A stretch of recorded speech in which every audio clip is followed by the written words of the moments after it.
Hello and welcome to the GMAP walkthrough for Title IV Part A. We'll review basic GMAP navigation information that's needed to complete your Title IV Part A FY23 application.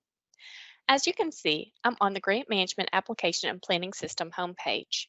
I'm currently logged in as the test district to be able to show you some of the navigation that you will be doing as the district level personnel entering in information within GMAP.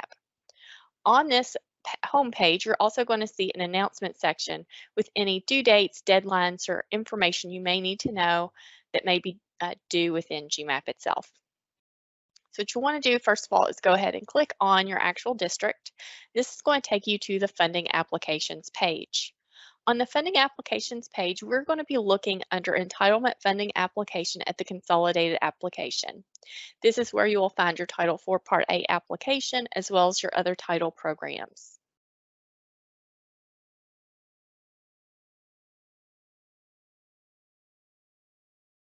After you click on the consolidated application, it will take you to the sections page. On this page, you will see at the top application status and change status to.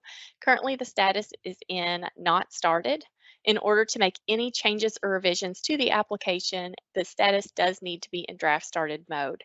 So the consolidated director will need to change the status to draft started in order to be able to make any edits or changes to the actual application. Also on the sections page under description, you're going to see an allocation section. This will let you know what your district's allocations are for the different grants that you receive. And it's also where you will transfer any funding between different grant programs.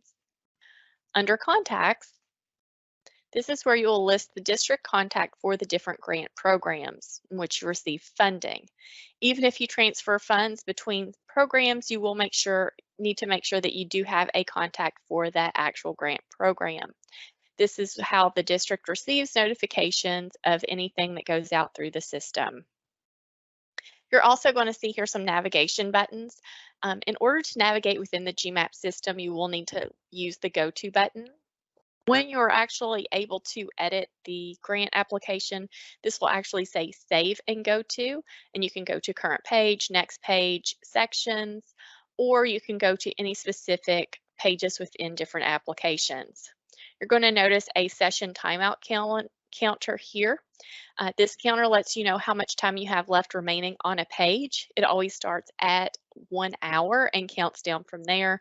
This is why the Save and Go To button is very important. So if you're working within the application, it's recommended to do it during a time when you have little to no interruptions, or possibly enter in information into a Word document that you have saved. That way you can copy and paste it within the application itself, so you have less of a chance to worry about any information not saving within the application. It does not automatically save, so you do have to hit the Save and Go To button. If you click Current Page, it's just going to take you right back to that page, and it'll save anything you've entered into it up to that point. You do not use the navigation buttons up in the top left corner. It can create some errors within the system itself. So all navigation does need to occur here within the application. So we're going to click Go To. We're going to go back to the sections page. Okay, we're back on the sections page, and I want to draw your attention to the validation column. The validation column shows messages that you may receive. If at any point you're completing the application and you get an error message, this is where you can actually see the error messages. And as you can see here, if it shows up a message, it means there's probably something that needs to be fixed. So we're going to go to the Title IV Part A messages. And if you have a red error message, it will either show a warning or an error. If it's a red error, it will not let you submit the application until this is fixed. It will show you here the page in which the error message occurs. So it shows here we have one on the needs assessment page. We have several listed under the program description and one under the budget. It will tell you what is the issue with on that page. So on the budget page, it shows Title IV Part A budget of $0 is less than the adjusted allocation amount of $50,000. In order to go back to that page, you can just click the review button. It'll take you exactly where you need to go to fix that error. Same on all of these other ones. So before you submit, all of these red errors must be completed. Go back to the sections page here. Under the Title IV Part A application, you will see the different pages within the application that need to be completed. And we're going to go over each page and what needs to be completed on those pages. Now, once you complete your application, it will come to KDE once it's been approved through the district channels. That would be through the consolidated director, then the finance officer, and then the superintendent. So once it has complete approval through all those three individuals, it will come to KDE for us to review. Applications are reviewed within the order in which they are submitted. So once an application is submitted, your consultant will receive it and they will add it to their list for review. Please be patient as many of the consultants have several districts that they do support as well as other duties. Now, once they review the application, they're going to complete the consolidated checklist down here. So the consolidated checklist is what the consultant uses in order to review the application. You can see here, you can expand all of these or you can collapse them all to be able to see the notes. You're going to see on the right-hand side, it's going to show, right now it's showing not reviewed because no consultant has reviewed it. But once it's been reviewed, if it's been returned, not approved, you're going to see here, it's going to say either attention needed, not applicable, or approved for each section. So if you look under Title IV Part A, you have a checklist for every single one of these sections. And so let's say under Program Administration that it said attention needed. One of these two boxes or both of these boxes will be checked, letting the person at the district know where the error was. And then within this box, you're going to see some information for why it was marked as attention needed, what may need to be corrected, what additional information may be needed. So if at any point your application is returned, you do want to go to the checklist to see what needs to be corrected within the application.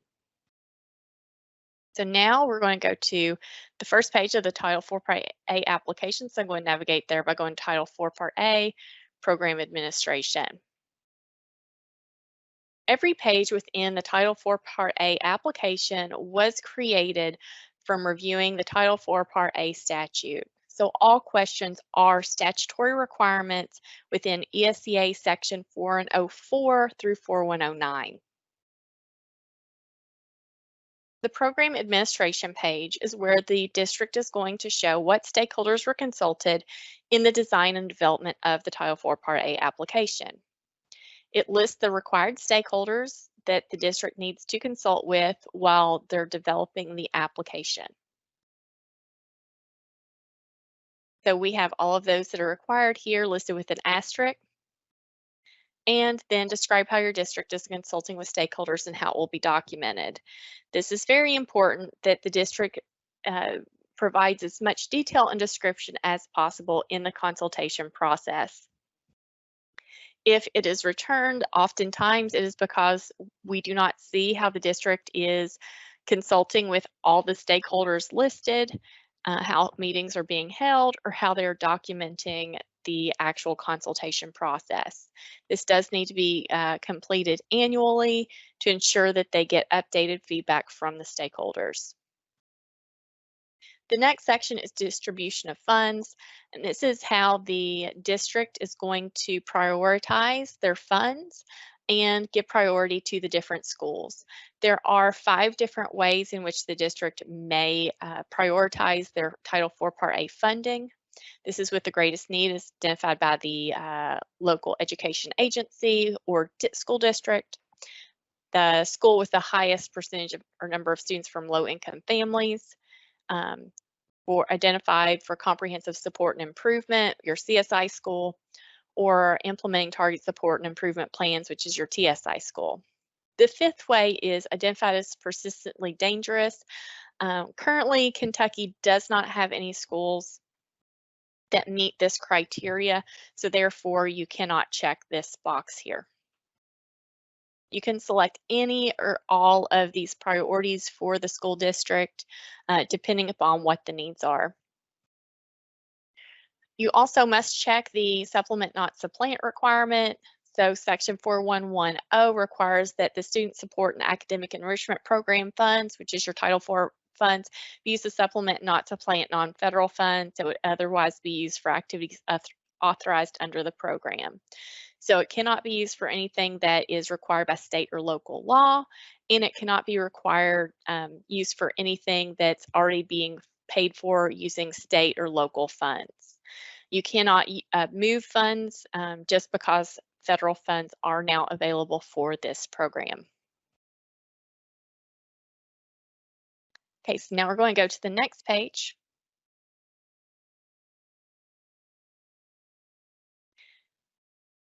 Now we're on the needs assessment page.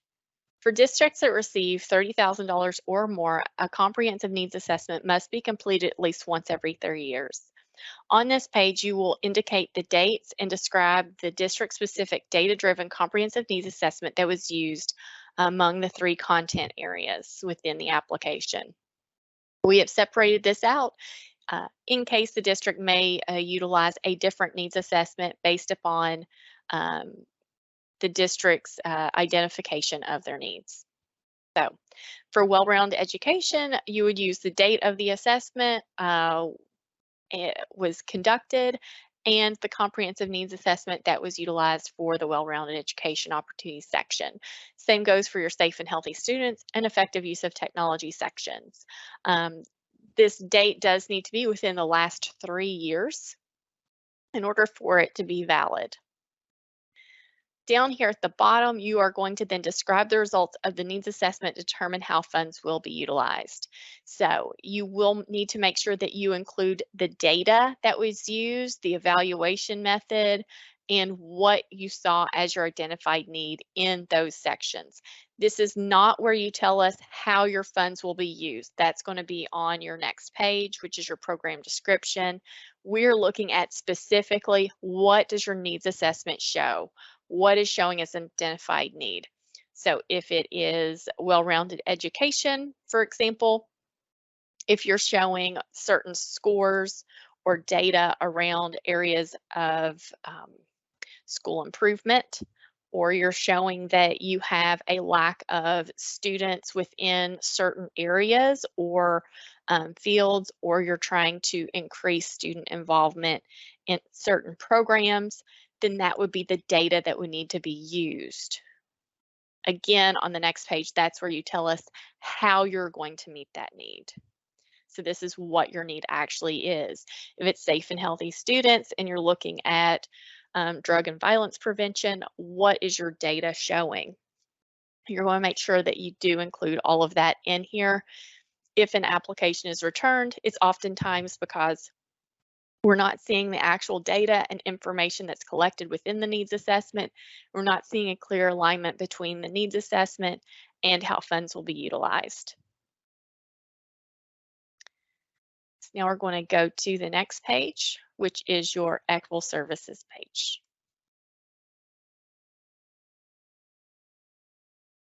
On the equitable services page, if your district does not have any non-public or private schools participating, you'll just click this box here.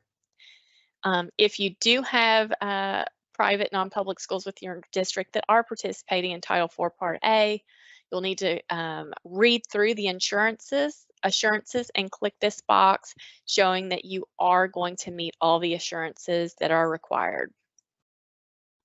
And then you will click here showing you have participating non-public private schools for your district. So on this page you have, make it a little bit smaller so we're able to see this page. Your base for equitable services, which is going to be your entire grant amount. Then you're going to take out any administrative costs off the top of that. The district can take up to 2% for administrative costs, and this is for the cost of overseeing the grant, which also may include the equitable services requirement and any administrative costs that are associated with providing these services to the non-public private school. Next, you're going to use the total district enrollment. That would be from the current school year, which would be the previous school year, as well as the total private school enrollment. And then this is going to calculate your total number of students between the public and private school and the per pupil amount. The district is required to consult with and provide services to the private schools within the district's physical geographical boundary.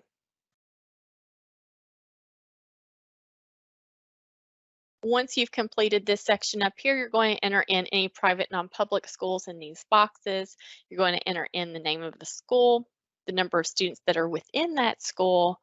It's going to calculate the allocation for services, the name of the private non-public school official, date they were consulted, and description of services.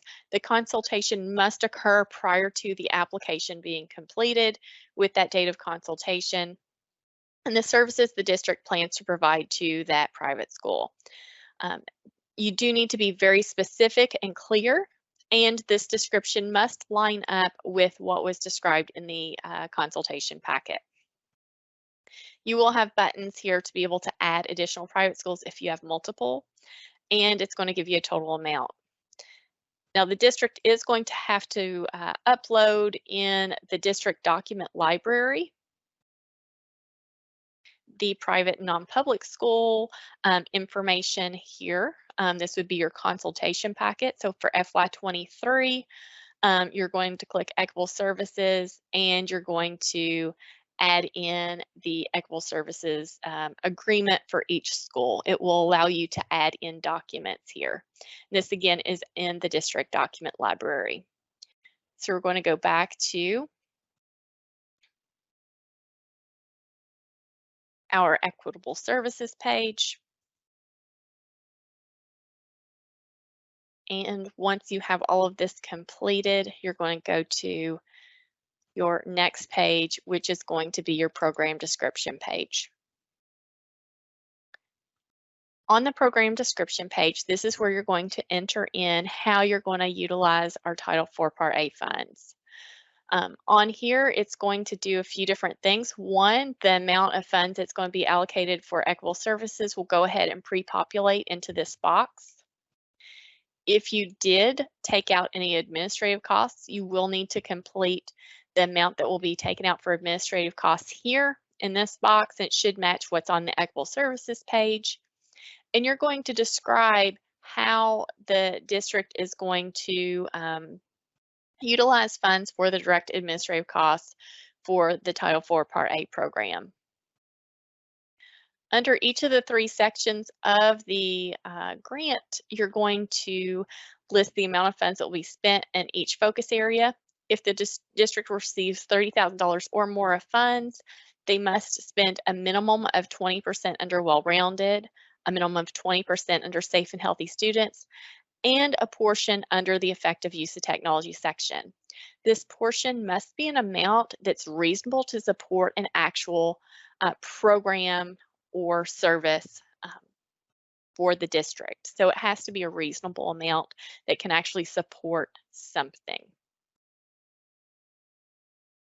Now, the minimum grant fund requirement, where it talks about 20% of grant funds must be spent in this area that receives $30,000 or more.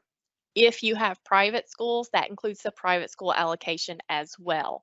So while you're completing this for the actual district amount, and on the previous page you complete it for the equitable services amount for the private school, you have to have at least 20% between both the private school and the district going towards well-rounded educational opportunities if the district receives $30,000 or more of funds in this area.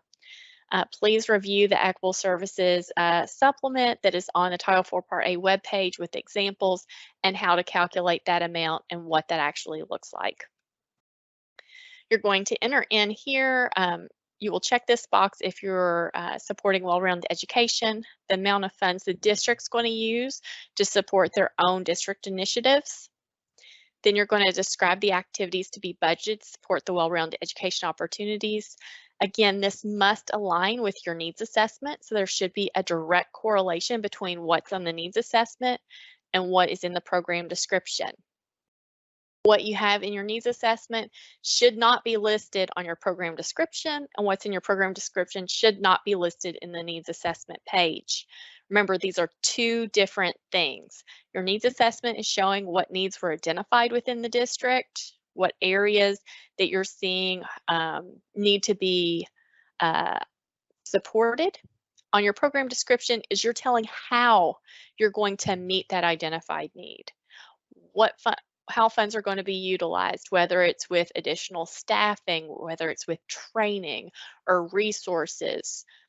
This is where you're going to describe the activities to be budgeted. Next, you'll list any partnerships with outside organizations and describe how the partnerships will enhance student achievement. And this is going to be partnerships that are supportive of the activities that are actually going to be funded. So for example, let's say you're looking at supporting a STEM program and you are going to partner with a local science center. You may list that science center here and how it's going to enhance student achievement. Maybe it's going to provide some hands-on learning opportunities for students.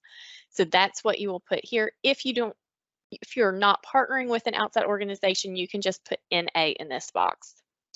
And then next, you're going to describe how the program or activity will be evaluated during the school year.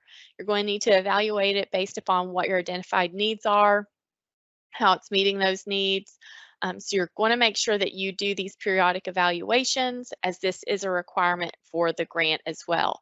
So describe how it's going to be evaluated and then immediately come up with a plan that you can implement within your district level to actually evaluate to see if it's being effective to meeting those identified needs. Safe and healthy students is the exact same thing. The funds, what your activities are to support your identified needs, any partnerships, if any at all, if not, NA, how it's going to be evaluated. Effective use of technology is slightly different. In this section, you're going to put the amount of funds to be spent in support of that focus area. There is a special 15% rule for this section of the grant, which states that no more than 15% of funds spent on this focus area, effective use of technology, can support the purchase of devices, equipment, software applications, platforms, digital instructional resources, and other one-time IT purchases. So this is any sort of technology devices that are very much for general use. No more than 15% in this section can be used on this. So if your grant amount is $30,000 and you put $1,000 in effective use of technology, no more than $150 can be spent in this section on those devices. So you're going to put here, are you using funds to purchase devices or any other IT items? If yes, you're going to put yes. If you're not and you're using funds for no devices, you click no, and then put the amount of funds that will be spent on those devices.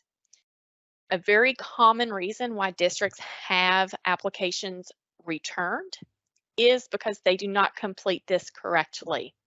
So if you are they may say, oh, I'm not using funds to purchase any devices.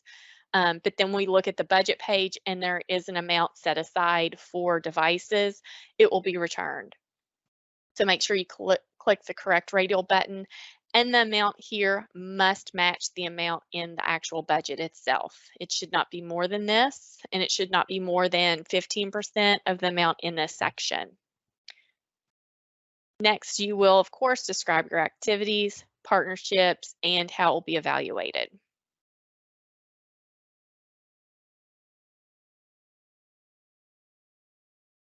And this brings us to the budget page. On the budget page, you're going to see here your indirect cost guide at the very top.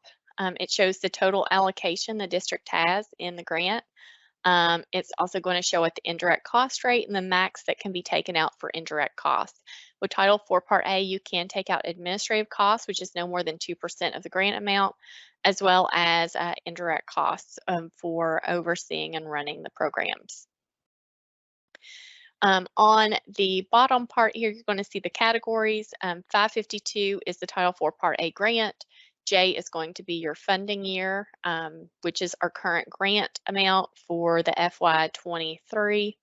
And also you will see where it has the letter next to it, which is the W, T, S, P, and A. These let you know and identify the actual category of the grant. So 552 JW is going to be your well-rounded educational opportunities section of the grant, as well as effective use of technology and safe and healthy students. The reason why there are so many categories set up for Title IV Part A is due to the spending requirements within the grant. This is to ensure that at least 20% is spent under well-rounded educational opportunities if the district receives at least $30,000 or more of funds. Same for safe and healthy students, at least 20% must be spent in this section if the district receives at least $30,000 or more of funds. So this is a way for the finance officer to be able to track to ensure those spending requirements are hit. In order to make changes to the budget, you will click the modify button here. Okay, if you're wanting to then add budget detail, you just click on add budget detail. It's going to take you to the budget detail page. You select the category where you're going to add in that budget detail, the object code, the quantity, the cost of that item. That cost must be reasonable in what it is that you're looking to purchase, whether that's resources, supplies, travel costs to attend professional learning opportunities. Really look at that cost. When we look at these, we look at comparability on what that cost actually looks like. In the narrative description, you do want to be descriptive as possible. So if it's for a salaried position, describe what that position is. So that way we're able to look at it and we look at the program description page and we compare it to the budget. If we're not seeing an alignment between what's in the budget and what's listed in the program description, it's often returned for alignment issues with notes under the program description page and the budget page just to identify we're seeing two different things here. The budget may also be returned for using incorrect codes where you may list that in the narrative description that it's for a salary, but the object code may be for supplies. So you'll really want to make sure those codes selected are accurate and double check those as well. So we do look at reasonable costs associated with the actual program and make sure that you are as descriptive as possible for how funds can be utilized.